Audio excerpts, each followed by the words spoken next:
कहने लगे चुप कर बे मौलवी, ये पढ़ेगा तो मैं रोटी कहां से खाऊंगी। इमाम साहब कहने लगे मुझे बताएगी तेरे घर का खर्चा कितना है। कहने लगी 40 दिरहम है।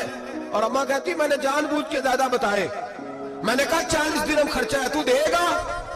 तो कहते इमाम आजम कहने लगे अम्मा तुझे लेने नहीं आना पड़ेगा, पहली से पहले तेरे घर में पहुंच जाया करेंगे। हजरत सैयदना इमाम आजम 1 दिन नहीं, 2 दिन नहीं, 4 दिन नहीं, 5 महीने नहीं, 20 साल तक इमाम अबू मालिक के घर में खर्चा देते रहे, वो पढ़ते रहे।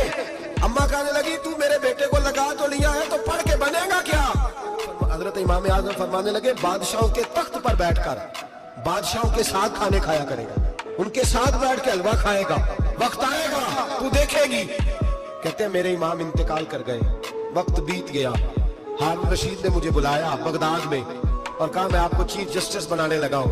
कहते हैं मैं खुशी से सजदे करने लगा, मैं चीफ जस्टिस बना।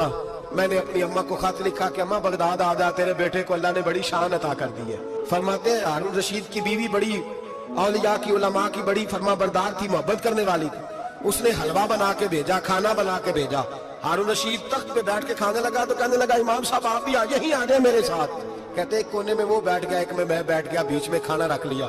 इतनी देर में मेरी अम्मा भी पहुंच गई। जब अम्मा ने मुझे तख्त पे बैठे देखा, वो कल तक जो बहनों के लिए 4 दिनार नहीं ला सकता था, तख्त पे बैठ के जब रोटी खाते देखा तो अम्मा तड़प गई। मैंने कहा अम्मा क्या हुआ। कहने लगी बेटा मुझे तेरा उस्ताद याद आ गया, उसने कई साल पहले कहा था इसे दीन का इल्म पढ़ने दे, इसे फकीह बनने दे, ये बहुत आगे जाएगा। देख आज अल्लाह ने तुझे कितनी शान अता की है। का बेटा ये कमाल तेरा नहीं, ये इमाम आजम अबू हनीफा का कमाल है।